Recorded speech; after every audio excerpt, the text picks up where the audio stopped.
Welcome back, episode 3, Down to the Wire podcast. How are you doing, Jack? I am amazing. How are you? I'm good. We're back with the latest and greatest in sport from the previous week and a bit, because that's just how we roll. Going to be covering a good few different things this week. I'm going to be talking a little bit about continental football, not just in the UK. I'm going to be talking about comebacks in sport. Are they a good thing or do they hinder legacy? And we're going to be talking about, as per usual, the stat of the week, shock of the week, and highlight of the week. Should we get going? Let's do it. Okay. So I think we should start off by talking, like I said, about football. A bit of European football in the sense of one of the non-UK leagues. Barcelona. Now, obviously, Barcelona are one of the top dogs in La Liga. I think you would agree that, wouldn't you? I would. I mean, historically, but that's kind of what the topic is There's only going to be. 3 good teams in that league. Oh, bold. Go on. Who are your 3 then? Well, it's Atletico, Real and Barcelona. Not Sevilla? No. Okay. They're a good team. They are. But in the same way that Everton are a good team. There we are. Fair enough. Look, actually, saying that's putting a dampener on Everton because Everton are actually one of the top dogs this year. But Everton of last year. Yeah, okay. Actually, that's too much. But Barcelona, they have played so far this season, and this is just in La Liga now. I'm not sure what their stats are in Europe, as in the Champions League. In La Liga this season, Barcelona have played 8, won 3, drawn 2, lost 3, which currently places them 13th in the table. Now, obviously, there's still a long way in the season to go. But I don't know, I always feel like after that sort of start, it starts to give you a little bit of an indicator of how the season is going to go. Do you think that's fair? Yeah, I mean, it kind of stemmed from pre-season with the Messi drama, and then it was almost like they did such a bad year last year that they almost needed to. Someone needed to take the blame, and the players took the blame, and the players took the blame a few times before that, where it's like, oh, we need to keep changing. So. Yeah, I don't think it was the right start for the season, and it certainly hasn't gone well going into the season. No, and I mean, it didn't help. You say it started before the season. It kind of started at the end of last season, really, didn't it? Getting absolutely thumped 8-2 by Bayern Munich. Yeah, don't get me wrong, Bayern Munich are a very good side, but it's one thing losing to Bayern Munich, but 8-2 is a little bit... to be fair, Bayern Munich do that on occasion. They'll have, it's every 4 years or so, they'll go, we're going to be a team that absolutely ruins other teams. And they decided this year's our year. But last year they decided that. Barcelona, we choose you. I just, I think it's interesting because obviously like football goes in peaks and troughs, doesn't it? As in like for a good, like you just have to, it goes in peaks and troughs in many different ways. Like for a while it was in the Champions League, for example, it was all about German teams, and then it moved to the Spanish teams, and then England had a little period of popping up here, there, and everywhere. So like football goes in peaks and troughs. You can't expect Barca to be at the very top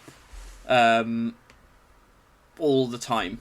No, to be fair, you said you hadn't seen their Champions League form. Their Champions League form turns out to be polar opposite to their league form. Oh, does it? Played 4, won 4, scored 13, conceded 2. Who's in their group though? Out of Juventus. Oh gosh, okay. Dynamo Kiev and Ferencvárosi TC. Okay, so you'd expect them to get big dogs.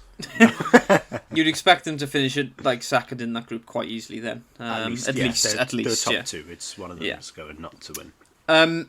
But as in general, then we would say that Barcelona's struggling, despite their perhaps. To be fair though, they played Juve once, so it's like okay, you've won one of your important games in the Champions League, so it means it looks like it's a great. But you know what I mean. They're always going to beat the other two. So yeah, I guess that it's interesting because United have kind of had this, I say period of dominance. They had like almost 2 decades of dominance, and in the last sort of 7-ish years, they've struggled. Kind of had like false recoveries and then kind of dropped off again, and they kind of gradually getting back there, I would say. I'll be honest, I'd more so say it's other clubs have just gone above and beyond. Like, obviously United haven't been good, They've been, at that level which they were at. But I think alongside that is the fact that City and Liverpool have just gone, yeah, we're gonna absolutely dominate everything.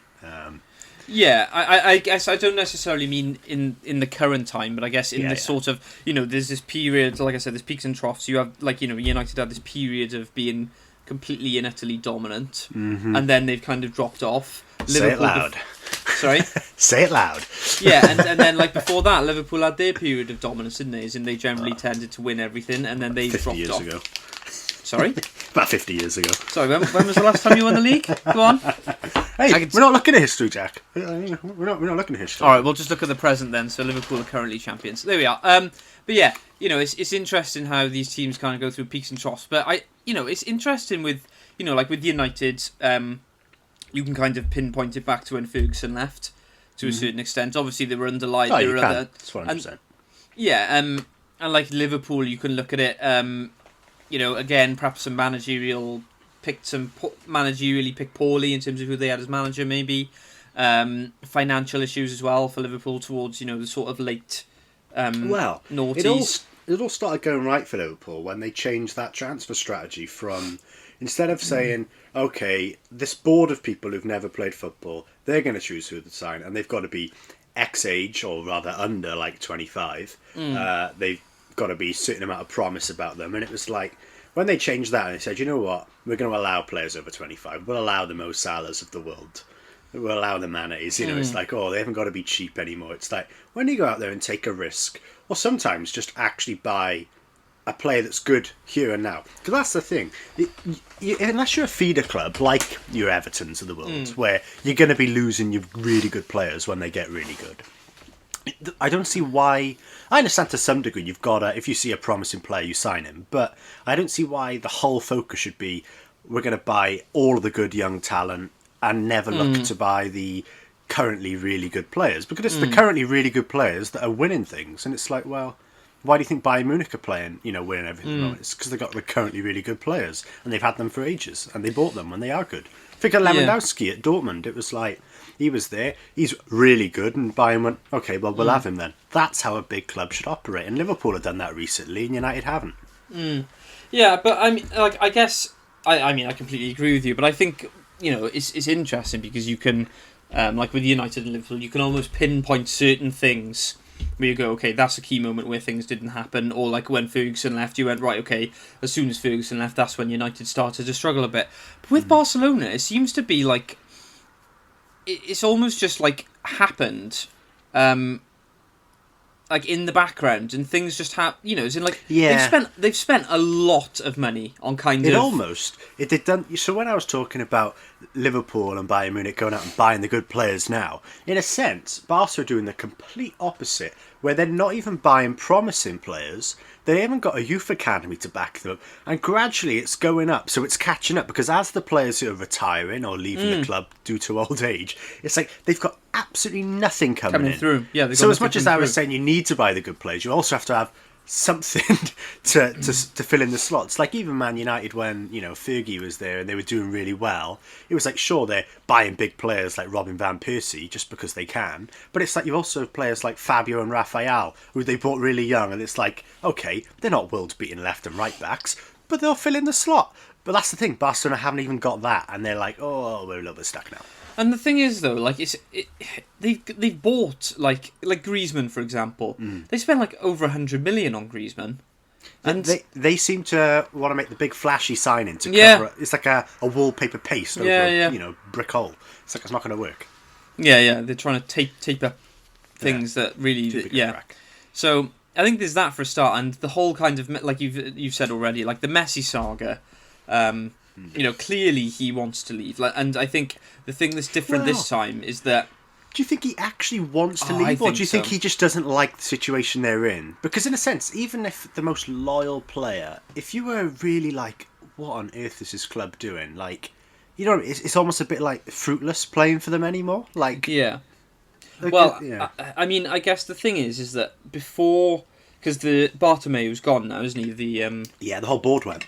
Yeah, so he's gone now, but it still looks like Messi isn't happy. I think if to be fair, Bartomeu's gone, he left after the transfer window closed. So he was, they haven't been able to change it as of yet. No, but what I mean is like, I think if Bartomeu had gone and you could see that Messi had kind of was a bit happier, you'd think, okay, well, perhaps he'll stay. But to be honest with you, I think Messi's probably looking at it and going, the damage has already been done. Like you said, Barcelona haven't got anything coming through. Yeah. I think Messi's at that age now where he can't really afford to wait 3 or 4 years for the next crop to come along. That's pretty similar to Tom Brady in the NFL, whereas he was at the Patriots and he's been there for ages, so has Messi been at Barcelona for ages, and they've had so much success together, but he knows he's at the end of his career, and what's the point in being there for a rebuild when you know at some point you're going to be pushed out the door eventually because you're no longer, you're surplus to requirements in a sense. I know it's strange to say Messi could ever be surplus to requirements, but some days they will have to, it's a natural progression of football, isn't it? So it's like Brady moved from the Patriots to the Tampa Bay Buccaneers because they were a team pretty much ready to win now. They were only lacking a quarterback. I wouldn't be surprised if when you see a club like Man City and they go, where do we need help? I wouldn't really say they need help at right wing, but it's like a team ready to win now, and he goes there and he could win potentially a Champions League or two, just to dust off the old career. Yeah, that's what I mean. And I think he's kind of at the point now where it's not about being part of a project. It's about winning now. The project was when he was young. Exactly. It was building it around him, and now the project's finished, and it's like, well, we need to move on. But it just seems a bit baffling. Like, I don't understand why they made him stay. As in, clearly, well, I mean, I guess you could argue now that clearly Bartomeu was the one who wanted him to stay, and now he's gone. So, yeah. But as in, there's an essence to that. Bartomeu wants him to stay because of that. I don't know if you saw that thing with the legal proceeding where it's like, because it's operated as almost like a business. Well, it is a business. Mishandling of assets. Yeah, mishandling of assets. It's like, if Messi leaves and he gets, the board gets unhappy about that, they can put him in prison for a few years. I'm sure he was like, you are staying because I am not going to prison, and then I'm off. It just seems a little bit silly, as in clearly he wanted to go. And I just don't understand. As in, look, they went about it in the wrong way as well, didn't they? Yeah, and I mean, look, the thing is, like, Liverpool have been there. Liverpool have been there a few times. As in, like, I remember, like, when with Coutinho, as in, I think there was slightly different circumstances with Coutinho though, because Coutinho, like, I think he said he wanted to leave either the day before or the day the Premier League season started. You're like, come on, man, pick a better time. But, like, Messi was quite adamant from early on in the. To be fair, it was a reduced transfer window. It was. So it was only a certain amount of time. It is fair. But at the same time, it's COVID. That's kind of just what happened. But then I think you could probably have predicted that he was wanting to go before that, as in you could see that he wasn't particularly happy. But, as in you've made a player stay who doesn't want to be there. I genuinely think that come the next, maybe not January, but as in come summer next year, I think Messi will be going. I really do. Summer next year? Where do you think he's going? Well, I mean, the thing with Messi is it's all about the finances, isn't it? As in who can afford Lionel Messi. But as in, I think to be honest with you, for Messi now, it's not so much I want to go here; it's that I don't want to be at Barcelona. Really? Is that bad? I think so. Yeah. You don't think they have a shot at winning the Champions League? I mean, Barcelona are always they've got too good a caliber of player to not be in contention. But as in, for me, if you looked at Europe, as in I would say Juventus are in a stronger position right now. Well, yeah, but they're trying to offload Ronaldo, aren't they? Because they kind of like COVID's crippled them almost. Where they need the cash, so I can't see him going there. Sorry. But you said about the Champions League. I see. Okay, for who's going to win? Sorry. Yeah, as in, like you said, I would say Juve are in a better position. Bayern Munich are probably not probably, they are in a better position. Yeah, the favourites. Yeah. As in, if Liverpool had their starting team, I would say Liverpool are in a better position. Do you think he'd ever play for Real? Plenty of players have done it. Brazilian Ronaldo, Raul. Yeah, who knows? Yeah. It'd be interesting to see, but who knows? Perhaps if you watch it on YouTube, let us know. Do you think Messi will leave? If he does leave, and where to? Where do you think where do you think he's going to go? If you do think he's going to leave, and just to finish off this point about Barcelona, like I don't know whether you saw that on the weekend, just gone they lost to Atletico. I didn't see that, but yeah, I believe you. I'm pretty sure they did anyway. You're making me question now. I believe you. But as in, they made Pedri, a 17-year-old player, academy What position player. he plays? I've never heard of him. I'm not sure actually what position Okay, Pedri plays. But as in, I read an article about this, and basically they made him do the post-match interview. At 17 years old. To be fair, did they even have any senior players there? Well, Messi was there. Yeah, Messi, Piqué. Messi's captain as well, mind. Piqué was there, I think. But yeah, it's just so messy, isn't it? It's like, who takes responsibility? Good pun. Good pun. Yeah, very punny. Yeah. It's very Lionel Messi. But it's in like you've just got a catalogue of problems, and you got the players, you got board and ownership. I'll be honest with you, I don't think Koeman is quite the right man. I don't know. I think he was pretty good at Everton. I think he was unlucky to lose his job there, but you never know. To be fair, though, also they are a new project start. I don't know who the player is. I don't know if there is going to be a player that they're going to build it around, but it's a project start, and Koeman, they've gone. He did some decent stuff at Everton. Let's see if he can do some decent stuff. I mean, I guess if you're talking about long term, obviously not right now because he's injured, but Ansu Fati would probably be the one that they build around because he's young and he's got some pretty impressive stats given how young he is. But there we are. Right, moving on from Barcelona. Should we do a mini review of? Well, I guess it would have been the weekend just gone, isn't it? The football. Yeah. Jose Mourinho with Spurs. Because Spurs are joint top now with Liverpool on points. I think they're ahead on goal difference probably. I tell you what, and that's probably solely because of Aston Villa. Yeah. Well. Maybe to be fair, Spurs have been a good team this year. I meant the goal difference. Oh, fair enough. Well, yeah. I put one of these points right at the bottom, and I probably can move it up. But William Gallas said one of his former clubs is going to win the Prem this year, and it's not Arsenal. So it's either Spurs or Chelsea. And, there's a good shout, because I wouldn't have said Liverpool look particularly great at the moment, mostly because of injuries. Yeah. They look a shell of themselves without Van Dijk back there. But, Chelsea also looking good. Could easily be going back to London this year. I mean, look, I think Liverpool right now is in, obviously, like you said, they've got a catalogue of injuries. They are still there, which I think... They're still there. Which I think, given current circumstances, is impressive. But I think the big thing is that, Spurs haven't got Champions League football. And I know they've got Europa football, but as in, for example, midweek, Liverpool are having to field a fairly strong team in order to try and beat Atalanta. Spurs are playing tonight in the Europa. I don't even know. Who are they playing? Let me have a look. I'm going to Scooby. Although, to be fair, though, playing Europa is much less convenient because of the short-term nature. It's always going to be a short turnaround. It is less convenient, but the calibre of football is that much lower. Let's have a look. Particularly for the group stage, yeah, that is true. For the group stage, yeah. Oh, sorry, yeah. As in, by the time you get into the knockouts, you are playing Champions League teams back. Ludograts. Big team. Big team. Man United smashed them last year. They are a big team. Ludograts. Yeah, but big team. But yeah, it's interesting because I'll be honest with you, I thought Jose Mourinho was pretty much done. Second season syndrome he's got. He always does well in his second season, and this is his second season, isn't it? It is his second season, but it's interesting. He's going to win the league because, let's be fair, when he left United, I think it would be hard to find a fan who would look at Jose Mourinho and go, "Yeah, he's going to win another Premier League." Oh, I don't know. Well, I don't know if I'd have said he's going to win another Premier League because it always dictates on where he ends up. But I wouldn't have said he was far off. Like he could go to a top club and win it. He's not the sort of manager that's going to go somewhere and leave some sort of long-lasting style of football that Pep Guardiola seems to leave at all of the clubs he goes to and from.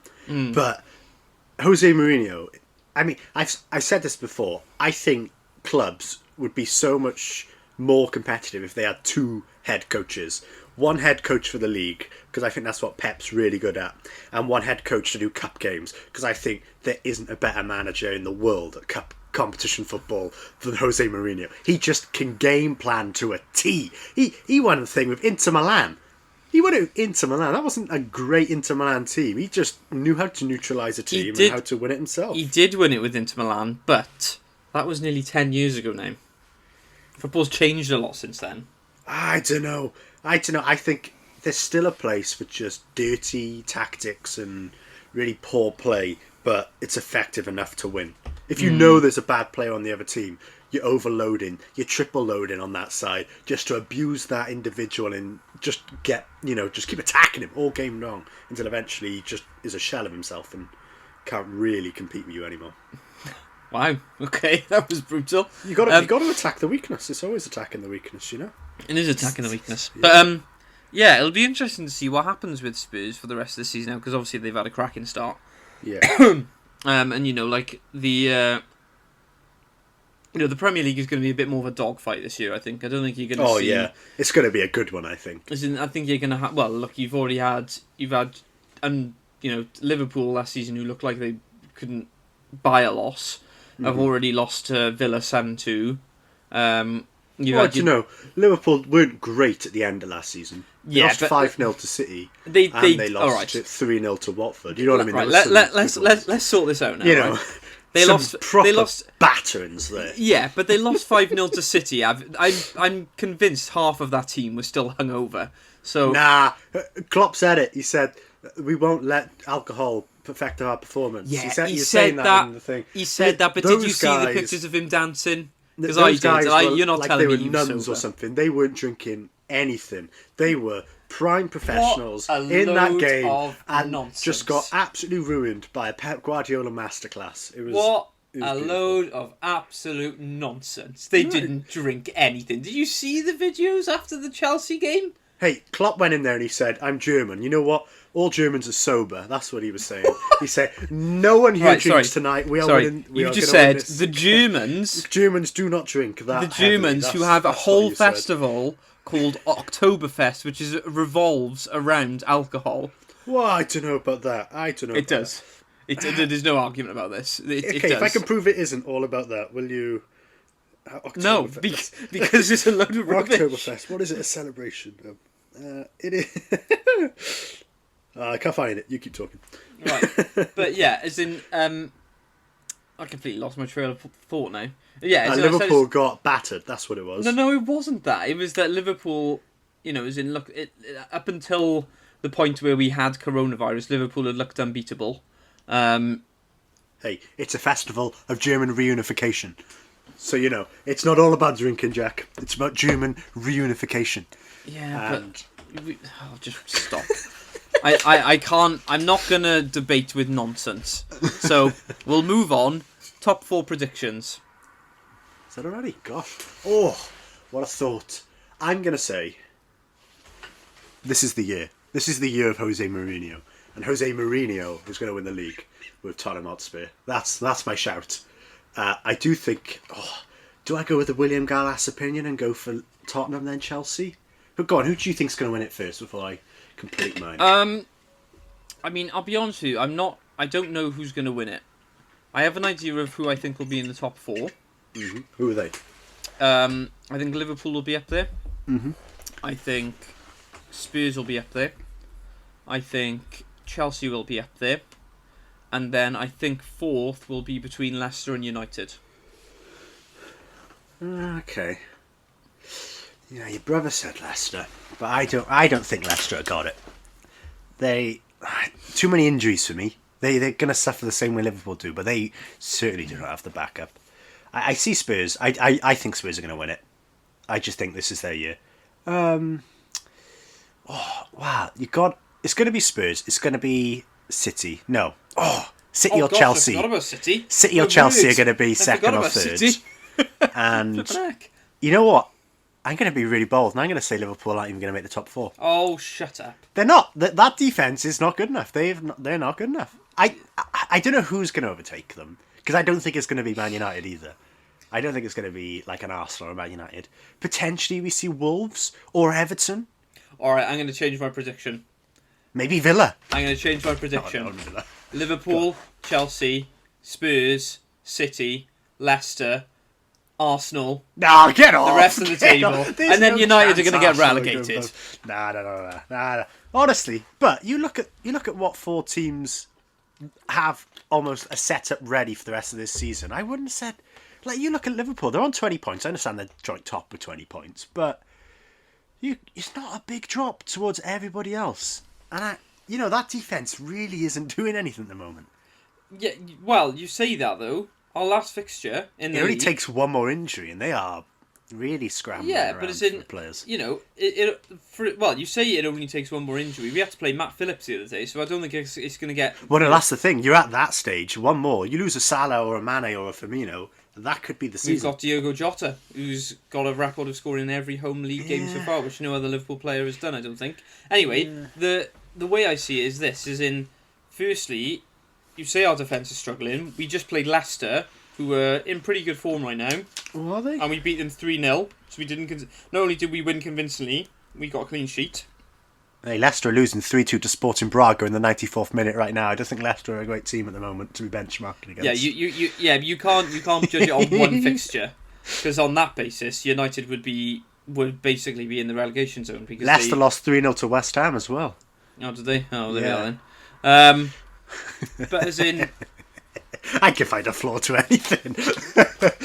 You're being devil's advocate. You're not really helping the conversation. You're just picking apart what I'm saying. I know. But as in, I think Liverpool I think they've got enough to be up there nowadays. I think they've got enough firepower to be in within the shout. So I think Liverpool will get top 4. Anyway. Are you going to cement it at all? Really early season predictions? I'm going Tottenham, Chelsea, City. No, Tottenham, City, Chelsea. And I haven't decided on my 4th. That's mine. I'm going to go... Oh, it's a tough one. I really don't know. I'm not going to cement it because it's too difficult to call for me, to be honest. And I think it's too difficult to call purely on the basis that I don't think any team right now... Man United. That's my 4. What? Man United, they're going to be my 4th. I haven't decided. That's my decision. Okay. You think that. I don't know. It's too difficult to call right now. That's fair enough. Right. Highlight of the week. My highlight was Mourinho teaching Pep a lesson. I was listening to a book. Are you, just a quick question, are you sponsored by Mourinho? Because No. You're very wax lyrical of him so far. No. I saw in the notes Mourinho and I thought, hang on, Mourinho did just teach Pep a lesson. When they played, what their faces, Barca Real Madrid, when Pep and Mourinho were the coaches there, I was reading in the book that I think it was Guardiola who won the most games out of that 5 back-to-back games. But they were saying Mourinho won the war because he pretty much broke Pep down in terms of he got him. Like when Ferguson got Keegan to go, I'd love it if we beat him, we'd love it. It was the equivalent of that when Guardiola, he was rattled by the end of those 5. And I think this is another Pep against Mourinho moment where Mourinho's going to be like, yeah, I've got not even a tenth of the budget you've got, but I am still going to beat you on a 1-to-1 game. But yeah, that was my moment. I enjoyed that. That was your moment. Okay. My moment was Haaland's 4 goals in a half. I think it was in a half. Anyway, it's 4 goals in one game, even if it was in that for Dortmund? Yes. Yeah. And they were all excellent finishes, to be fair. Now, do you think he's staying there this season? At Dortmund? Yeah. I think he will for the rest of this season, but I think come summer the summer transfer window, I think people are going to be calling because... Well, they were saying that he was going to go in the summer just gone, even though he'd already signed for them in the winter. It's every 6 months that guy's getting... Yeah, he's clearly a talent. But here's the thing, right, is in Haaland has managed to not only hit top form, but do it consistently. Mm-hmm. Now, everyone kind of raves, me included, about Mbappe. He's a fast guy. He's great at FIFA. But as in, when you look at the Champions League final last year, I say last year, the one just gone, last season, Mbappe went missing. As in, you wouldn't have known he was on the pitch. Whereas, I know... He's playing Bayern Munich. Say again, sorry. He's playing Bayern Munich, He was, yeah. And I get that they play slightly different positions, as in Mbappe's kind of more of a winger, isn't he, than an out-and-out striker. But I guess I was comparing them because they're in that similar sort of age bracket, aren't they? Different types of players, though. They are different types of players. I get that, but I guess what I'm saying is that everyone kind of says that Mbappe is the next Messi/Ronaldo, if you will. Yeah, I agree with that. Whereas Haaland's kind of quietly going about his business, banging in the goals. So yeah, we'll see what happens with that. I'm a big fan of Haaland, though. Big fan. Yeah. I think I'll be honest with you. I think United missed a trick in not just putting down the check and getting that's what I mean. You got to just buy the good players when they're good. It's like, why are you going, let's save 10 mil? It's like, what's the point in saving 10 mil? Well, the thing is, as well, is in like not only would you have been buying a player who's good now, you'd have been buying a player who is good now and is also very young. Yeah. As in, it ticks so many boxes, and it's like they're doing the same with Sancho. It's a loss. It's like, okay, you save yourself 10 million, but then you go off and buy someone rubbish. To be fair, it wasn't only United who missed out on that opportunity. Yeah. I think there were a lot of clubs who were probably going, oh, shall we, shan't we? And then went, nah, we'll leave it. And then Dortmund were like, well, all right then, we'll have him. if you're not going to bite, we'll take him. There we are. Right, that's highlight of the week. Now, a bit more of a topical one. And we're going to talk a little bit about boxing. Wow. For a brief period, because I know nothing about boxing. right. Just to put it out there, do you watch boxing, Jack? I know nothing about boxing. I know who Anthony Joshua and Tyson Fury and Mike Tyson are to some extent. I know Mike Tyson bit off someone's ear. That is about as much as I know about Mike Tyson. I have a bit of an interest. I kind of follow what's going on, but as in I don't know the ins and outs of boxing, but I guess this is a bit more of a topical one rather than a dissection of boxing. Mm-hmm. Now, fairly soon, Mike Tyson and Roy Jones Jr. are going to be having a comeback fight. Who is Mike Tyson? Sorry. Yeah, who is Mike Tyson? Who is this Mike? No. Michael? Who is this Michael Tyson you speak of? I've never seen him in anything. It's like, no, who is this Roy Jones Jr.? Was he good? Roy Jones Jr., I think, as far as I'm aware, he was very good. Very, I think, similar era to Mike Tyson. Let me have a quick look on that note. So, if you don't follow boxing, Mike Tyson's the guy in The Hangover. He is. He has a tiger in that. Yeah, he does, yeah. Trying to think what else he's in, because he had a Simpsons appearance. Oh, did he? He did have a Simpsons appearance. This is quality... This is sporting content. This is sporting content. Right, here we go. Big boxing show. So, Big Roy Jones Jr., he fought 75 times, winning 66 and won 47 of them by KO. So that's not huge. Yeah, it's good. Yeah, that's very good. But you know what I mean. Nowadays, they're knocking people out for fun. I don't know. Anyway, Roy Jones Jr. was as far as I'm aware, was a quality boxer at the time. Now, I guess the topical issue is they're having this fight. In their prime, they were both excellent athletes / boxers. Coming out of retirement, both in their 50s. Now, this isn't unheard of in boxing, as in, I think I'm right in saying that Lennox Lewis came back at a fairly old age and won a heavyweight title. Will they go 12 rounds? Well, I'm pretty sure. They go in less? I don't know how many rounds. I've heard they've introduced some bizarre rule where they can't knock each other out, which I don't really understand how that works in boxing. Yeah, it's like you got to leave off on the punch, is it? It's like, I'm going to do this punch points. Just so much that it hurts him, but not so much that it knocks him unconscious. But yeah, as in, it seems to happen quite a bit in boxing. Like Floyd Mayweather, as in he retired, and then he came back and fought Conor McGregor, but that was only a year later though, and he was doing a couple of those sort of exhibition fights. Like he did a one against someone in Japan. Yeah, it was like an MMA sort of looking thing, and he just the kid was crying. I think afterwards, he's only about 17. It was like you can't let Floyd Mayweather go off against a 17-year-old kid. But as in, I guess I get what you're saying. As in, it was only a year, but as in. Boxing seems to be one of those sports where, more than others, we see these sort of they go away, and even if it's just for a year, and then they come back, big comeback style. And I was just wondering why we don't really see it in many... I mean, I've certainly never seen it. I think the only one I can think of is... Well, I can think of two. I can think of Paul Scholes coming back for United. Yeah. How long a gap was that? It wasn't long. I got a feeling it was within the same year. I think it was about 6 months. Because so you retired... I know he had the conversation with Fergie and said, I can't do this. I just can't do the mundanity of everyday life. It was just, you know what I mean? He just got to it and he was like, nothing happens. It's like, it's just beyond boring. So he just like, can I come back? So he retired at the end of one season and then sort of January of the next one came back, is it? Right, okay. Might have been even earlier than that. But right, okay. I just know that he felt very much he was off the pace.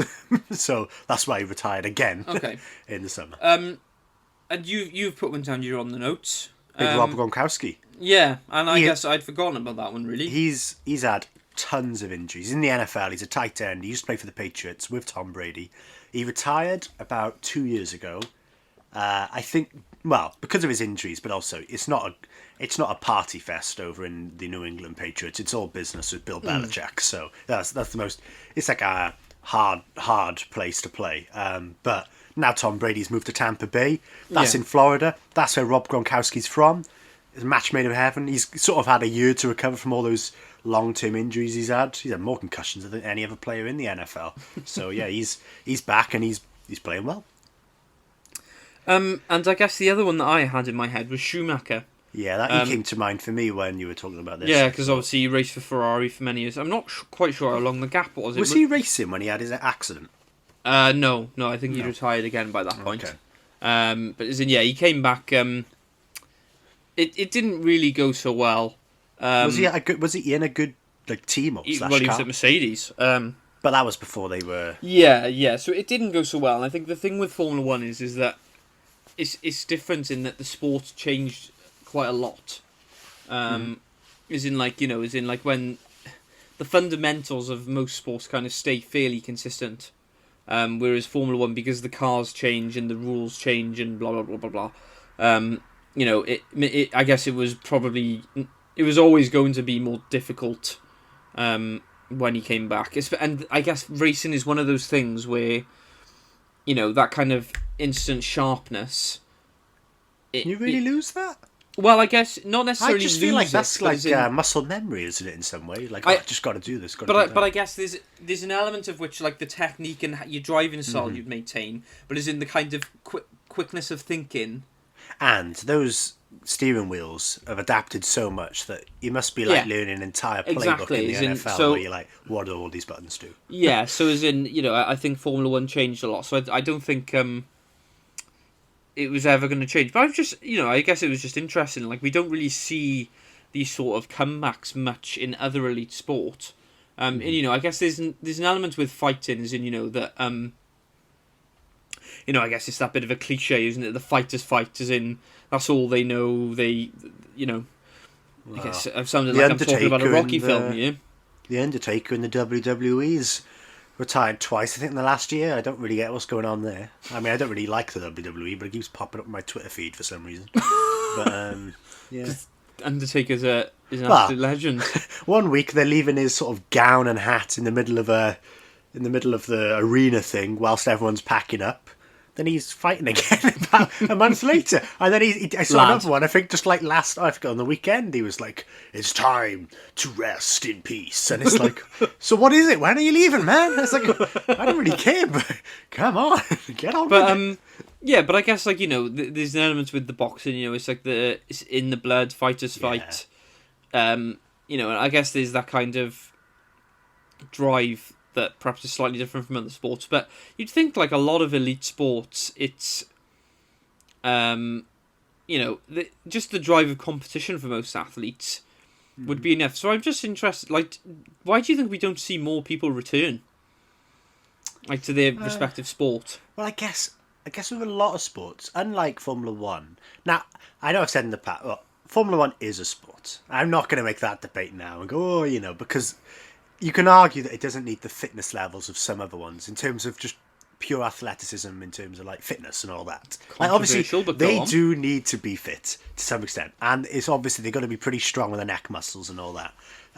But it's a little bit different to like football, where you are basically just running a half marathon to a marathon every single game. So it's like when you've got certain players, they're like they need to be fit, and you need to be quicker and quicker as the game's getting faster and faster. You know what I mean? All of the technological advances in terms of like the water, the pitch now, and the balls are even rounder and rounder, so it's just flinging around all over the place.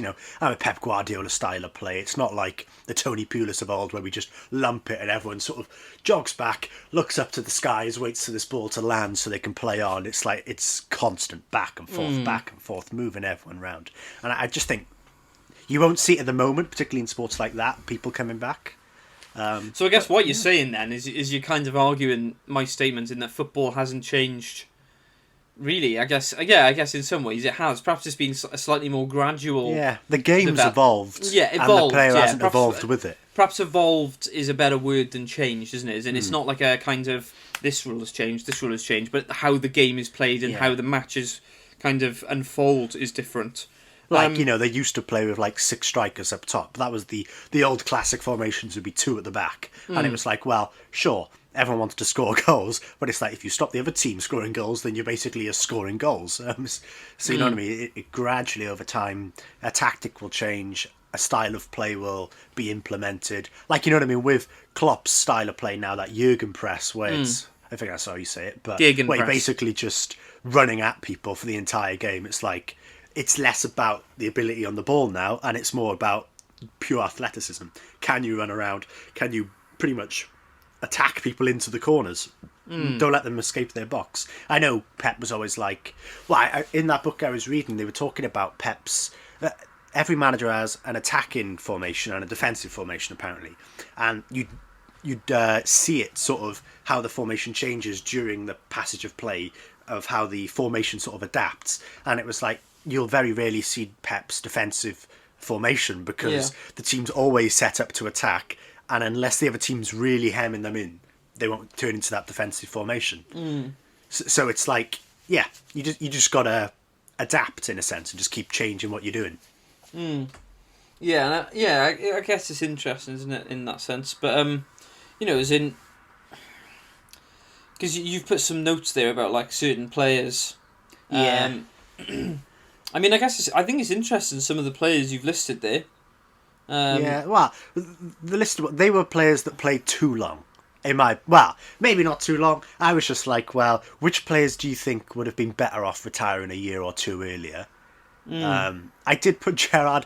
That was sort of just to make you chuckle, but to a sense, it's not the most outrageous because he didn't look great for the last. No, as in towards the end of his time at Liverpool, Gerrard didn't look the same player that he once was. I think I'd have to an extent did the same when he went to QPR. Well, to be honest with you, I think Ferdinand, because he had that season. He had the one season under David Moyes, didn't he? And then he left.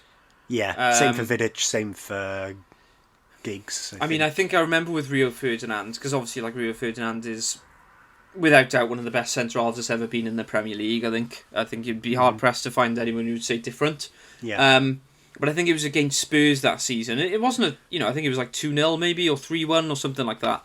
But and don't get me wrong, Gareth Bale is absolutely rapid, but he breezed past Rio Ferdinand, as in like this is one of the top players. But then, it happens to all of them. I remember... he got slower. He just got slower. Yeah, but it comes with... that's part of the parcel, isn't it? And, I remember in Gerrard's last game at Anfield, we lost to Crystal Palace, and I think it was like Jason Punchin just kind of knocked the ball past Steven Gerrard. Yeah, if Jason Punchin's getting past you... Yeah, and I guess it was one of those things where, like, you think Gerrard of, like, 2 or 3 years ago is kind of pinning his ears back and clattering him and winning the ball back, but as in it just didn't happen. So I guess in that sense you could probably argue... I wouldn't say he retired too late. No? I don't think so, because I think that was just part of the... I think if he had done another season, I would have looked at it and gone, yeah, Gerrard's, getting to that point now where... You don't think it damaged his somewhat legacy? No, I don't think so. And I'll tell you why. I'll tell you why, because at that point, Gerrard didn't have a good team around him, so... But that's the thing. That's what we were saying about Messi earlier. Is it going to damage his legacy sticking around in a Barcelona side that, isn't exactly world-beating at the moment?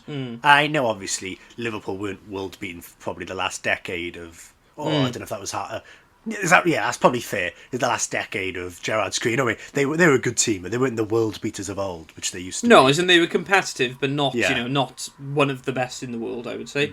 But as in, I mean, I don't know. As in, I think it would be. I wouldn't say he played too long. I think it was kind of the right time, and he went to the MLS, and I think you could probably argue that. Yeah, but that we got that in you, and it's like, well, what do you make of players who do that? Because some players do it at the end of their career. You get even if you go to Qatar or China, players like Beckham, he went over to the States. You got players like Xavi went to Qatar. So you get these players who go about to these more non-footballing nations. I mean, I guess I mean, I'll speak from perhaps the Gerrard perspective. Obviously, as a Liverpool fan, I kind of followed that a bit more than the others. But as in from when Gerrard left, he said he kind of wanted to leave the bubble of Liverpool, because obviously he's from Liverpool. Mm-hmm. He went through the Liverpool academy, played for Liverpool for so many years, captain Liverpool, and I'd imagine that could get very intense and kind of draining, I guess. So I guess he went to the MLS, and let's be fair, I think a lot of players go to the MLS as a nice retirement package, don't they? And Thierry Henry did it, didn't he? He went to New York Red Bull. New York Red Bulls, didn't he? So I think for players like Gerrard and and Thierry Henry, like Kaká did it as well. Would you like to see all of the classic Premier League players who've now retired just all go, hey, let's have a bash at the MLS? Everyone in 1 year. It's just like an all-star Premier League going off in the MLS. A lot of players have done it, haven't they? And Jermaine Defoe went for a while.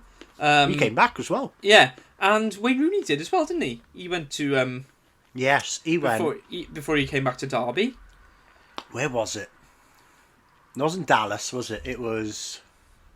I can't remember which team he played for now. It wasn't one of the coastal ones, I don't think. I'm sure remember. It was a more mainland one, but anyway, yeah. But yeah, I think players like Gerrard kind of he went there for as in something different. Yeah. Not necessarily. Well, I don't know about cash cow, but I think he just went there and thought, well, I can go there, play football, see out the rest of my career, different lifestyle. As in, why wouldn't you? I guess.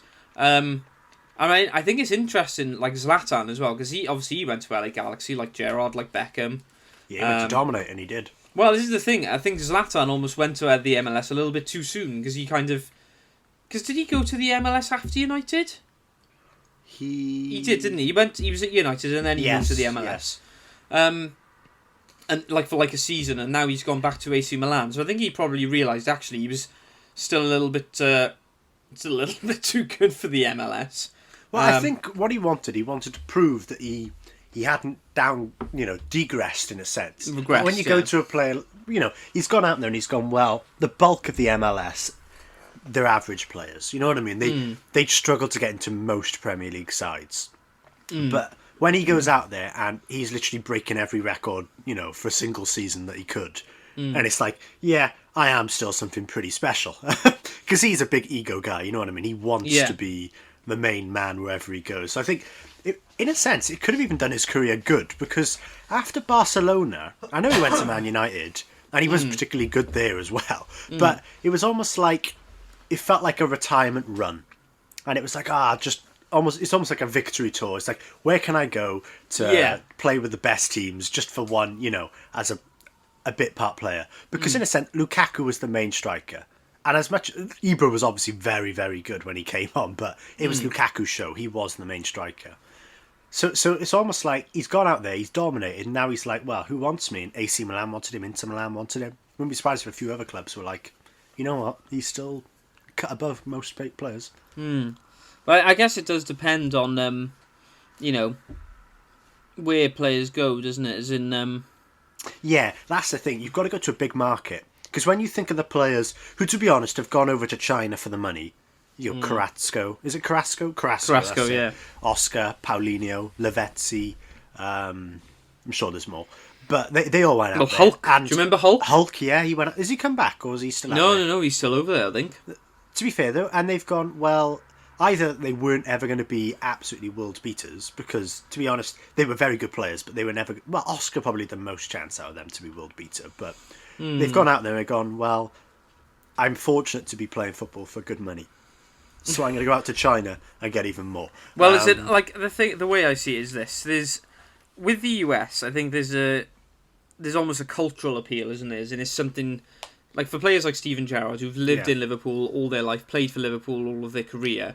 The prospect of going to America, sunny America, Los Angeles, and playing football is it's foreign, but it's not unforeign in a sense. Exactly. It's like this is something new, but it's not something that I'm going to be like, oh, what's going on? But you go to China and you're like, there's no big market. I mean, there's no sun. I feel like China is a pure money move.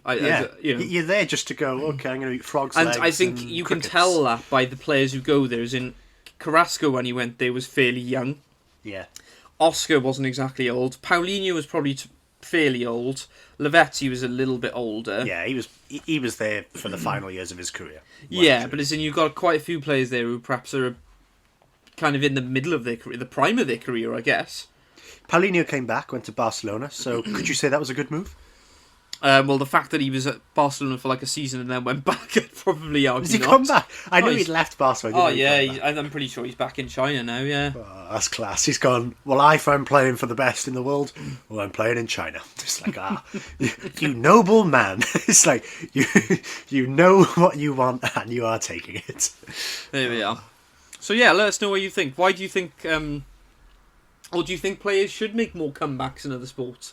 I mean, I certainly would think it would be interesting. Well, sorry, before we finish this, I guess there is another point to this as well, as in, like... Who would you like to see come back? Well, yeah, I guess that would be one thing, but as in... Any sports. Yeah. But I think there is also the thing that we haven't quite said, which probably does impact, is that, like, with boxing, I guess it is kind of relative to who you're fighting. Whereas with football, because it's the nature of the game is perhaps slightly different. But yeah, let us know what you think if you're listening on YouTube. Perhaps put a comment and see who you'd like to see return to your sport of choice. Who would if there was one sport where you could say I'd like to see that player return, who would it be? And you can have them in their prime as well. In their prime. Even better. I'm racking my brain now. I haven't thought about this beforehand, so I'm thinking, who would I absolutely love to see play? Obviously, I mean, I'm going very topical here, but Diego Maradona. That would be awesome to see him in the Premier League. Just see how he rips it up or whatever. See how he compares with the modern day greats. But if I'm thinking, go on, you go. If you've got one, you go first. I guess I've kind of got two, and we've already mentioned them. The first one would obviously be Gerrard. I think, as in to see Gerrard in this current Liverpool team would be immense. But the second one I think would be Schumacher, because I would love to see Michael Schumacher in his prime racing against Lewis Hamilton, because I think that would just be amazing. Yeah. Have you got one, or should we move on? I have a few that I want to say. I'd love to see George Best go again. Johan Cruyff. Johan Cruyff is my favourite footballer of all time. I just think if you've got a skill named after you, you're pretty amazing. But his story's pretty cool. But I would quite like to see him play. I have no idea what he played like, apart from the fact that he was really skillful. But yeah, it'd just be quite cool to see him again, I think. Cool. Well, there we are. Right. Should we move on to your little suggestion about how the Premier League should be run? Yeah. So I'm just looking at the... Do you want to do that after? I just think it's going to take a little bit longer, that one. Okay, right. Should we jump move straight to Shock of the Week? Or something like well, we've got the thoughts on FIFA, haven't we? The current situation. Okay, yeah, let's do that first. Yeah. Okay, well, we'll go on to that. We'll do the Shock of the Week, and then perhaps we'll come back to the to the other one. But yeah, to your radical suggestion. Change. Yeah. Right. I don't know whether many people have seen that earlier this week, Zlatan Ibrahimovic. We've spoken about him already, actually. The big Swede. The big Swede. So when you say that, I just imagine like the vegetable. The fruit, yeah, the veg. I don't know why I said fruit then. But... A big Swede. There we are. Zlatan Ibrahimovic has basically been particularly unhappy with how FIFA, as in the video game FIFA, have used his likeness in the game, and basically he's not seen any benefit. Gareth Bale is another one who's kind of popped up and has backed Zlatan in this this Time saga... to investigate. That's the hashtag. Say again, sorry. Time to investigate. Time to investigate. Oh, That's there's the a hashtag. is there? Oh, There's a it must be hashtag. serious. That's what Bale put on his. If there's a hashtag, this is serious. Yes, very serious. But yeah, it's interesting, isn't it? Like how I guess it's something people generally don't really think about, do they? As in, like we were discussing the other day, and we were like, what's the legalities of this? Because I guess I assumed anyway that if they had the rights of a certain, like for example, if FIFA have the rights of Tottenham Hotspur, within reason, they can use any of those players' likenesses in their game. Now, right? Would you believe me if I told you it isn't to do with the clubs? I've looked it up. Explosion. Mind blown. So, every player in the world, well, everyone who's signed up, which is pretty much every player in the world, signed up to something called FIFA Pro, FIF Pro. It's basically FIFA's professional footballers. And in there, it says in their terms and conditions that players voluntarily will give up their personal image. So that's so basically it's like a collective bargaining agreement where these people sort of they provide different services like physical and mental health well-being. If there's any contract disputes, they'll sort of represent them. They sort of do lots of the legal aspects of things for them. Basically, for players who are a little bit unsure about what they can and can't do or should and shouldn't do, they're kind of their lawyer in a sense. You know, for players who are not really going to go out and get lawyers all the time. But basically, they said you have to literally volunteer your physical likeness to them. So that is how FIFA and PES, that is how they get their likeness and the naming and all that for the players. That is all from FIFA Pro.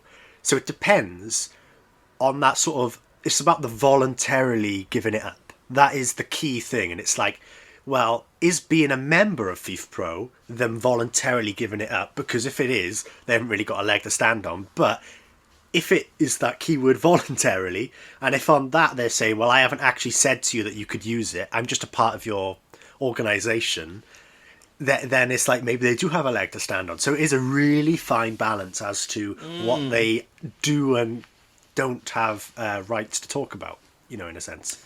I mean, it's interesting because I was reading earlier, apparently, Zlatan's agent is the... Oh, what's his called? It's that Mino super Raiola, agent. isn't it? That's the one. Yeah, he said he's all apparently there are up to 300 players who are set. They're pretty much all under Mino Raiola. You know him. He's got about all of the Portuguese side on him. Oh no, he's not the Portuguese one, is he? That's a different lad. That's Ronaldo's agent. But he's still got a load of the big ones. He's got Paul Pogba and a few of them. But I know Gareth Bale hasn't got the same agent as him. He's got someone with a British name. I know that for sure. He's got somewhere else. Yeah, there we are. Slightly smaller topic, but it'll be interesting to see what happens with that. Perhaps it'll create less of a monopoly in the. Well, would you like to see PES and FIFA sort of battle it out to get player definitely. likenesses? Because I think that competition leads to innovation, which leads to better product. Because I played PES with you just to see what it was like, and I did enjoy the gameplay. It was very different to FIFA, but it was a refreshingly different package. So if PES can go out there and really battle with FIFA for player likeness, because to be fair, when you buy FIFA, you are sort of buying, in a sense, an updated version of the game. New players on the right teams, different appearances, different stats and all that to represent, changes what happened in the last year. But if PES are out there now and they're getting all of these good players on there and they're getting, and their gameplay is, I'd say, a little bit better than FIFA's potentially, all they need is the features. That's the only thing that PES really lacks is features, because FIFA's got 10 different game modes you can play, but PES is 2. There we are. Bring on the competitive football gaming industry. That's what I say. It's about time there's a shake-up. About time. About time. Right, shock of the week. Do you want to go first, or shall I go first? I'll let you go first. I'll let you go first again. Okay. Be gracious. My sporting or shock of the week is Argentina. I've got drawing with Australia here. Yeah, they did. They drew with Australia in the rugby, which puts them... That's surprising. You don't see many draws, do you? Well, yes, I guess it's surprising in that sense. But also, that puts Argentina top of the Tri-Nations. Yeah, that could be very important. I tell you what, you've seen draws come important in the NFL. Draws are extremely rare in the NFL because not only do you have to be tied at the end of the game, you then play an extra time period, and if there's any touchdowns, whoever scores a touchdown wins instantly. And unless they're still tied at the end, with kicks and all that, then it's a tie. So, it's particularly, because it's such a high-scoring affair, it's very surprising. But the Eagles in the NFC East, they got a draw against the Bengals earlier this year, and that is the only reason they are atop of the NFC West, East. So yeah, draws are important, and clearly Argentina are getting draws are the new win. Absolutely. There we are then, go on, your sporting shock. Wow, my sporting shock was a great performance by Atalanta to beat Liverpool 2-0 in Anfield. Is that the first time in 2 years they've lost in Anfield? Inside 90 Chelsea? minutes, yes. Inside 90. Oh, okay. What was the other one? Atletico last season in the Champions League. That was outside of 90 minutes, was it? Oh, no, it was 800. Oh, no. Go on. How was that over? I thought they beat you both times, didn't they? But yeah, Atalanta against Liverpool. They beat them 2-0. Yeah, they basically just got dominated by them, and it's now put what's their faces, Atlanta second, I think, in their Champions League group, and Liverpool are top. But I think they've only got 2 points on Atalanta at the moment, so they could be in a little bit sticky position where they could end up playing Europa at the end of the season. I mean, I feel like that's a little bit extreme. As in, let's not forget, firstly, like you said, they're top. Secondly, I would say that, I would say that despite the fact that they did lose this game, I think firstly, at some point, they're going to lose a game. Secondly, I would argue that in that group, Atalanta are probably the strongest opposition. So, I would say that they've probably got their 2 easier fixtures left.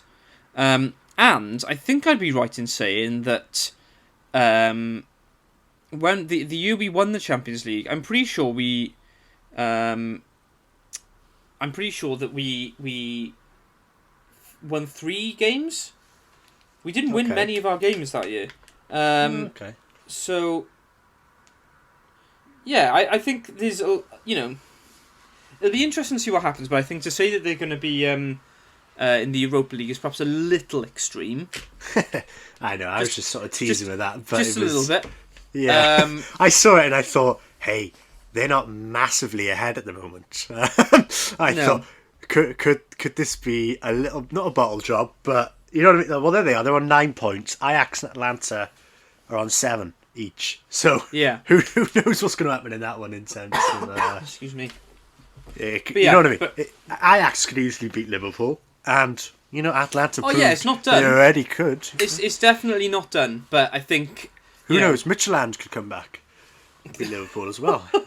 We'll never know. With that defense, the absolute scenes. Yeah. There we are. Oh, I got some stats. Oh, go on. Liverpool's front three last night. Was it last night? Yeah. Or the night before. Mane, Origi, and Salah had 1 shot between them, none of them on target, no key passes, 4 dribbles, 1 aerial duel won, 0 accurate crosses, 0 long balls.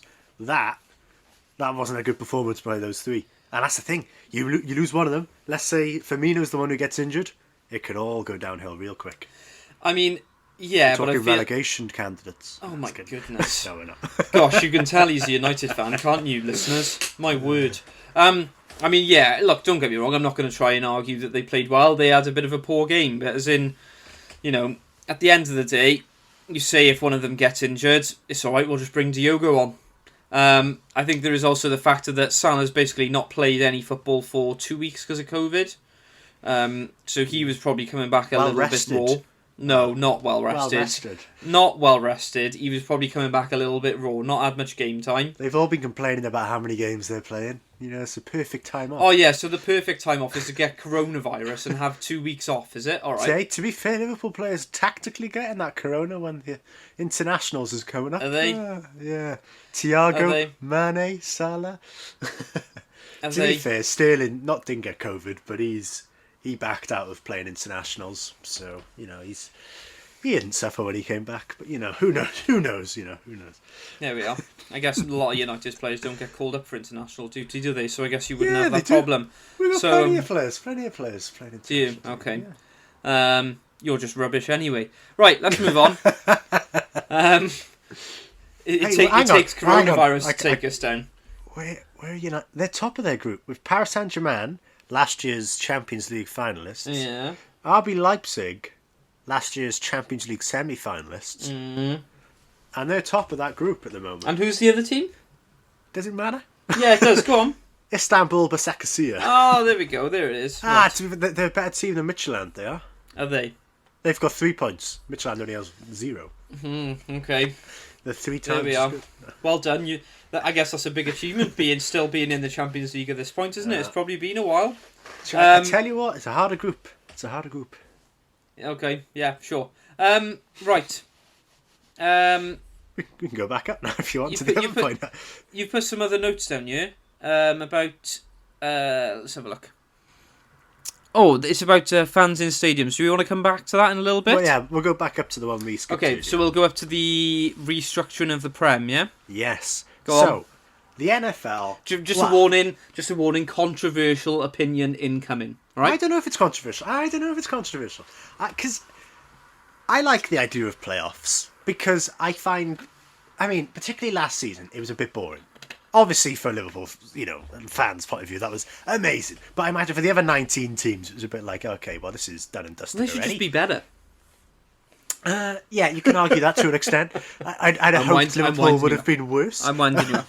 But, they could have evened it up that way. But that's why I quite like the idea if they introduced playoffs.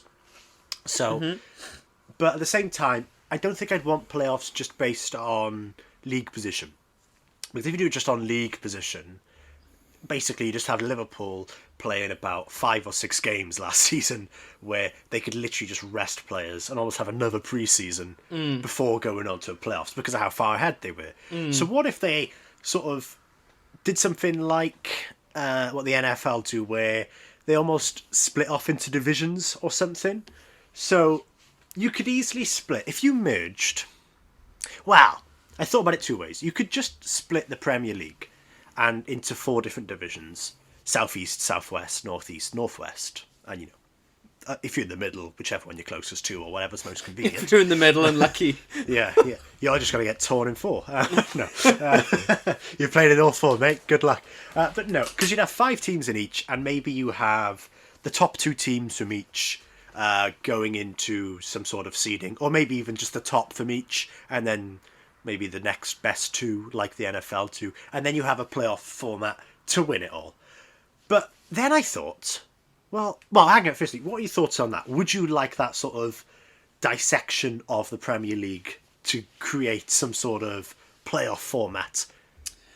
I guess the thing is that it is. So when would this be from the start of the season? Yeah, my idea was that they'd play everybody in their own group, so their own quarter, twice, and then maybe they do what the NFL do, where you'll play everybody in one of the other one once. Because if you did that, you'd play 8 games, just in your own division, then a further 5 against another. That makes 13 games. Maybe, and then maybe you play the best 2 from 2 of the others, and you round it up to 15. Maybe you could do it like that, based on that. But basically. No, I'll go on to this later. Because what I quite like the idea was, if maybe they merged the championship to make it a 90... No, not 92, is it? That would make it a 40...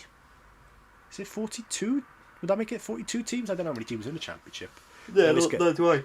I think it's either 22, 23 or 24. And I always get mixed up. But either way, you could even split it further. And then it just means that you have more teams playing each other, but in their little quarters.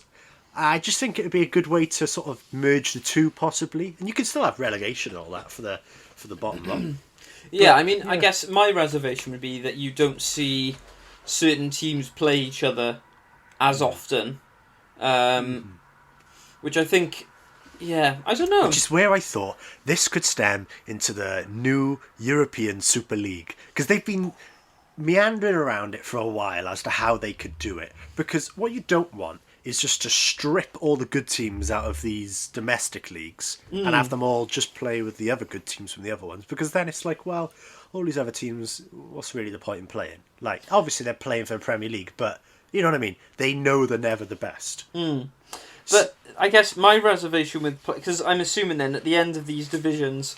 excuse me.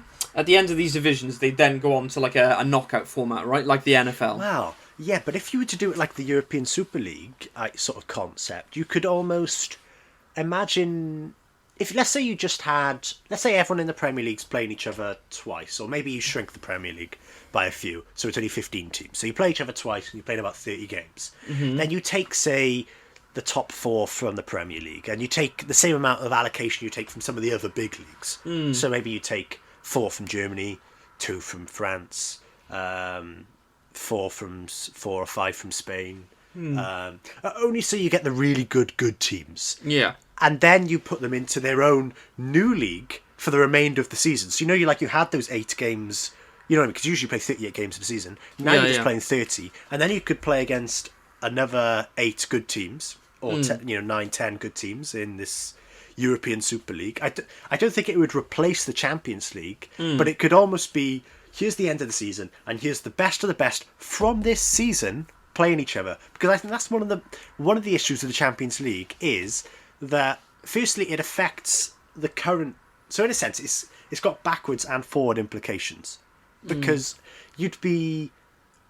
In a sense, who's in the Champions League is who's good last year. But there's no guarantee those teams are good this year, because you get some teams, they just get raided of all their good players. And it's like, well, you just got a dud in the Champions League who's never really going to do anything because they're on a down year. But then, by doing this, it's like you're playing the current good players in the current good teams, and nothing's changed as of yet. So I just think it could be a good way to implement a European Super League to keep them happy, but also to have almost a Champions League of teams that aren't good from last year, good this year. Yeah, I mean, I guess it's an interesting idea. I mean, I guess I'm going to be a bit biased here, but I think the idea of going through... I've said this about other competitions as well. I've said this about particularly the Pro 14 rugby, as in that's like... How does that work then? Well, so they do... I think they play... I want to say they play everyone twice, and then the top teams go into like a knockout. I can't remember how many teams it is, but they go into like a knockout situation. So then it becomes purely knockout. Whoever wins the knockout competition wins the Pro 14. See, that's more entertaining. You get grand finals. It is more entertaining, but like if you just think about the Bowls. context of last season, right? And again, this is probably it is biased in a sense, but Liverpool will have gone almost all year with losing like less than 5 games, and then could potentially lose the Premier League to a team, could lose it to Man City, for example, who have been clearly not in the same league as Liverpool for the rest of the year. And I've always said it with, I think it's good from the sporting excitement perspective, but I do think there's an element of which is a little bit gimmicky, because you don't necessarily get the best team winning the league. You get the team who kind of manages to win the knockouts, which isn't always the best team throughout the course of a season. But to be fair, if you win the knockouts, if you're not the top team, you're going to be seeded not the best. So it means if you win it, it's all the more harder. So it almost vindicates the win a little bit more. Do you not think? Do you think, like, when you see a lot of the leagues that do these sorts of knockout or change of the league system halfway through the year, like Scotland, and I believe Scotland do it. I'm pretty sure they did, because I remember playing a game of... I always like to do career mode on FIFA with different random teams, and I think I chose Aberdeen one year before they got good. And I was like, what on earth is this system? But I know they do it in the Netherlands, where I think there's only about 14 teams in their leagues, and they play everyone twice, and then they split it in half. And the top 7 will play each other again, and the bottom 7 will play each other again. The bottom 7, the only thing they're playing for is not to get relegated. And the top 7, all they're playing for is the league win and the Champions League places. So but that's like almost like a mini league, right? That's not like a knockout. True, but do you not think that when it comes to when you said the Pro 14, is that what it's called? Yeah. How many teams are in that? 14. Exactly. So it's a smaller league. So Yes. in a sense, you're playing less games. So it means you're not really you could get a runaway league winner, but like Liverpool were this year. But in a sense, it shouldn't be as dramatic because they shouldn't get an enormous lead that it's clear and obvious. But all the same, if you can't win the playoffs, then clearly you're maybe you're not. Obviously, Liverpool deserved it. I don't think even if they didn't. That's win what I mean. Is in like, for example, think but about that's it this a one-off. Way. You know Last what I mean? season, you could have ended up having Leicester win the Premier League based on that format. You could, and that would it would be incredible. Yes and no. It would have been like, whoa, Leicester have won, but at the same time, there's a part of me that would have been like, so what's the hot? And this is another thing. I feel like, to a certain extent, these kind of like playoff. I don't see a problem with the splits, as in like the way the Netherlands do it, because I think there's an element to which, well, if you've earned yourself into the top part, then that's fair enough, and then you play the rest of the teams, and it's almost like doing a second mini league, right? Whereas, I feel like with the kind of knockout situation, I just feel like it almost, in a weird way, it devalues what's come before, because what they're basically saying is like Liverpool's gap to the gap between first and second immediately just becomes irrelevant because it doesn't mean anything because now it's going to knockout. Do you get what I'm saying? And I guess the reason knockout. Go on. Like I said, I guess in fairness, I would probably be biased in this situation because I'm thinking of Liverpool. But like I just think of like past seasons, for example, where let's try and think of an example.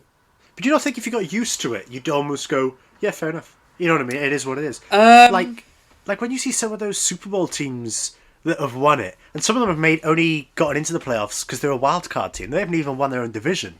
But it's the pure excitement that a team could do it. You're never out of it. So do you not think, even though Liverpool fans could have been a bit upset that if they didn't win a playoff after how good they were, it's like, well, at the same time, how awesome is it that a team that finished seventh could go on and win the whole thing? Let me give you a hypothetical scenario, right? Go for it. So say the top 5 go, or the top 6, we'll say, top 6 go into like some sort of playoff, or even the top 4. We'll say top 4 go into a playoff at the end of the Premier League season. United have had a cracking season. They've beaten all of the top teams. They've had maybe the odd slip up, but generally United have clearly been the best team. It then goes to the playoffs. Liverpool in 4th, who have literally got there by the skin of their teeth, win the playoffs, and then, as a result, win the Premier League. Do you not enjoy championship playoffs, though? Because that same sort of thing happens, where you get a team just misses out on that top 2, and it's like you got someone who's just scraped in, and those games are absolutely epic. I don't know, though, as in... It's one game. I understand it's a really big gamble. It's one game to do it all. I can appreciate the theatre and the excitement, but there's a part Is that what it's all about? But then there is a part of me that like I would look back at it and go, yeah, but really they should have gone up. It shouldn't have been that team. It should have been the other team. That's what I would feel. What do you mean by should have gone up? As in, like, for example, in the playoffs. Like, as in, for example, the team that's come third has had a cracking season. The team is it 6th? Is that the cut-off? Yeah, for the playoffs 3rd, 4th, 5th and 6th, yeah. Yeah, so they're the ones that have to go into the playoff. Just think, like, the 3rd team have been cracking all season. But that's the same thing, though. You go, otherwise that team sort of drops off, and you get what sort of Liverpool and City to an extent, because they were miles off 3rd, where they just started playing youth players. And those games, it's almost like it devalues the competition for all the relegation candidates who are then... Some of them playing against, substandard Man City teams and getting easy wins. And it's like, does it not compromise the competition for all of those lower down teams? Whilst if you keep this constant competitivity where it's like, you still need to keep playing because you could end up getting a worse seeding if the other one, gets above you. Because, like, there's no real difference if you finish 2nd or 4th. Because you don't even... do they even have the Champions League playoff now for England? I don't even know. I don't think they do anymore. But it's like, so there's no real difference if you finish 2nd or 4th. So teams just start to rest players, just because they don't want to get an injury or just to play some young players. And do you not think it's then like, there's something to play for? Your season's never dead. See, that's the thing I like about it. I like the ability not for a season to be over for anyone at any time. I mean, look, if I'm being honest, I think if you were talking to me as a Liverpool fan, say probably 4 years ago, when Liverpool weren't near the top, I'd probably say yes, because it gives us a better chance of winning. I like to think of myself as very much a neutral. As much as I'm a Man United fan, I never like to think that I let that impact my decisions. Your opinions on Liverpool this evening would suggest otherwise. But that's what I guess I'm saying. I feel like I can't give an unbiased opinion. I don't know. Perhaps we should let other people decide. Maybe we'll make a poll on our Instagram. Oh, now we are serious now. We're doing polls. Oof. There we are. Absolutely. Right. Are you happy to move on? I'm happy to move on. Happy to move on. Couple of other things. So, yeah, you've put a note about the different tiers and certain clubs. This is only announced today. Yeah, so they've, like certain clubs, depending on which tier of the coronavirus. I think it's to do with the risk, isn't it? So it's if you're a tier 2 area, then you're allowed 2,000 fans in the stands. So, for example, if you're Liverpool, in tier 3, you're not allowed anyone. For example, United. So half the league is in tier 3, half the league is in tier 2. It is perfectly split. And the question is, should some teams be allowed to have their 2,000 fans in if other ones aren't, because it's a competitive advantage? Go on. What do you think? I don't think 2,000 fans make an awful lot of difference. To be fair, it's a bit of noise. It's a lot more noise than no fans. But to be honest, I think it's the fault of the fans. But because, you know what I mean, some places have really applied themselves to these COVID rules, and you know what I mean, they're acting responsibly, and their fans are allowed to re-enter the stadiums. And other places, it's like, well, clearly you guys haven't stuck to the rules as well, or, for whatever reason or other. And to be honest, they try to monetize the Sky Sports and all that a lot more, and that was a rip-off. You can't expect it was £15 a game, wasn't it? £15 a game. That's absolutely ridiculous. No. So it's like, clearly they were trying to get money from somewhere. So if they can get 2,000 fans in, yes, you could charge them a proper premium as well. They're the only people allowed in there. I mean, I guess there are two sides of the argument on there. For me, I would say, unless you can have all fans, because, when United play Liverpool at Anfield, Liverpool can have 2,000 fans. When United play Liverpool at Old Trafford, United can't have anyone there. So I guess some teams have played more home than away at this stage. More away so I guess there's that sense. There's never going to be fairness on it. No, but then I guess the other side is like you said, they've got to start trying to make money. As in, at the end of the day, football, as much as it's about sport and the community, it is a business. So they got to start trying to get income from somewhere. But I think you could look at it from both sides of the argument, couldn't you? Really, it's a tricky one. I mean, I guess you've got to start somewhere, haven't you? You would feel a little bit hard done by. If you don't get to see your fans in there. Yeah. And when you hear it at the other games, you're like, this is a little bit frustrating. I mean, maybe they say of those 2,000 fans, 1,000 of each. Then it's fair for everyone. I understand you meant to have a home advantage, but then I guess you've got the whole dilemma of crossing county lines and all that jazz, haven't you? You're allowed to do that, aren't they, over there? Oh no, they're still in lockdown, aren't they? Well, they're still in lockdown. They are, but as in, I'd imagine as soon as they go back to the tiered system, it would be kind of like don't travel unless you have to and all that sort of stuff. To be fair though, if you're bunched up on a bus, travelling together, get to the ground, you just enter in. As long as then you just leave and go back on the bus, you could do it in a safe manner. Yeah, but hey, there we are. Perhaps let us know down below if you're listening on the YouTube. So, I don't know why I said the YouTube. That makes me sound like 90. The YouTube. Listen on the YouTube.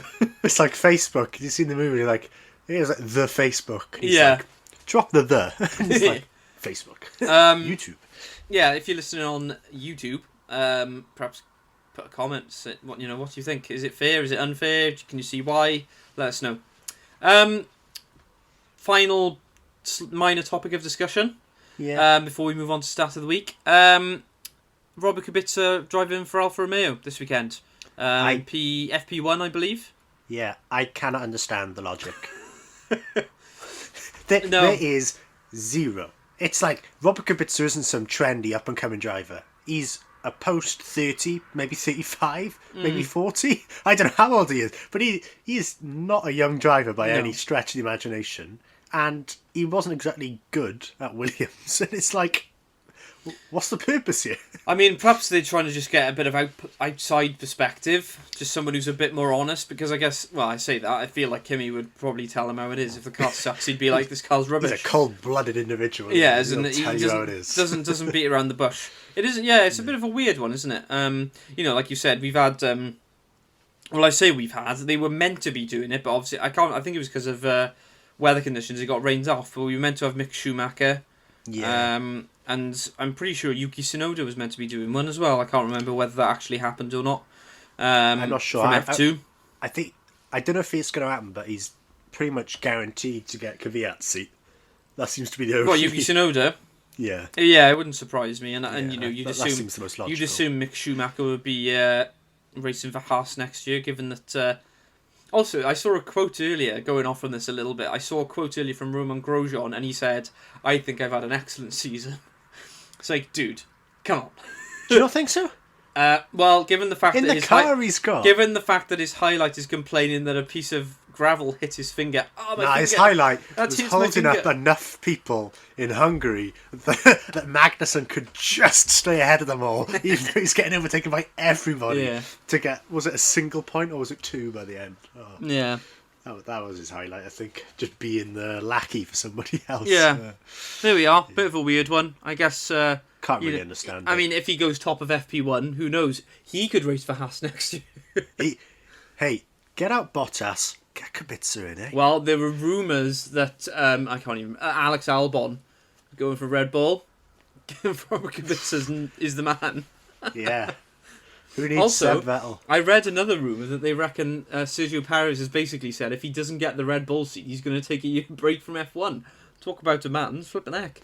Well, I can see the logic. Yeah, obviously you can steal a seat at Williams, but do you really want to drive for Williams just to be driving?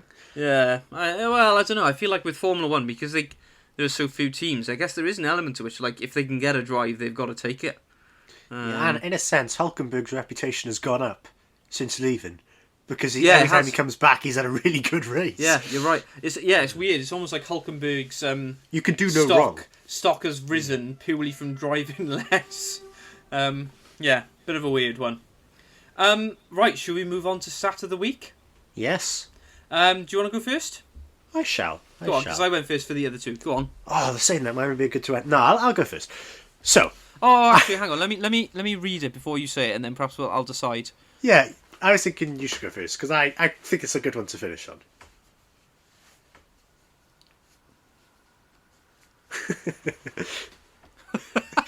Okay, right, I'll do mine first. Basically, I haven't even done a job. Right, okay. My stat of the week is Roberto Firmino has scored 2 goals in Liverpool's 5 league games at Anfield this season.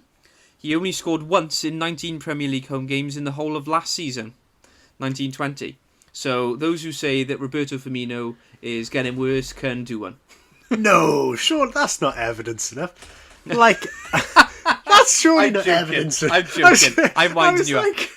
I was thinking that's like, no, I could score 1 goal in 40 games, then go, well, I've scored 1 in 1 now, so I'm back, baby. It's like, I'm winding you up. But it's interesting. It shows how, despite winning to be the honest, league it was last probably year, just bad form last year, wasn't it? Well, yeah, he really struggled. Well, he mega struggled at home, and I'm pretty sure I'm right in saying his 1 league goal at Anfield was against Chelsea, which I'm pretty sure was our last game of the season. Yeah, I was going to say it was right at the end. I'm pretty sure it was right at the end. So yeah, as in it was a bit of a weird season for Firmino last year. I wouldn't have said he played badly. He scored a goal, that goal against Wolves, which was a pretty important goal. But yeah, there we are. Go on, your stat. My stat isn't a stat. Well, okay. So I struggled to find a stat, I did, but I did remember seeing something on Twitter which I thought was actually pretty poignant, and it was that Messi and Ronaldo are compared on stats all the time to prove which one's better, but Diego Maradona has died and absolutely no stats have been brought out to prove how good he was. And I just thought, who needs stats this week when a man that great and his legacy in football is completely cemented on everything but stats? So yeah, that was my stat of the week. That there are no stats to compare with. So what you're saying is your stat of the week is the fact that there are no stats for a certain individual. Not that there are no stats. That stats are not needed. Stats are not needed. Okay. Stats are not needed. Well, that sums up how this podcast works. It is completely illogical. There we are. Right, that's the end of episode 3 of the Down to the Wire podcast. As always, we will be on YouTube, Spotify, some Breaker. That seems to be a really popular one for some reason. There we are. Google. Well, we're not on Google Podcasts. That's a lie. We are on Apple Podcasts. That seems to be popular. You know as well. where to find us. We'll be back next week for the latest and greatest in sport from the previous week/half week, and we shall see you 10 days. 10 days. There we go. Thank you very much. See you all soon.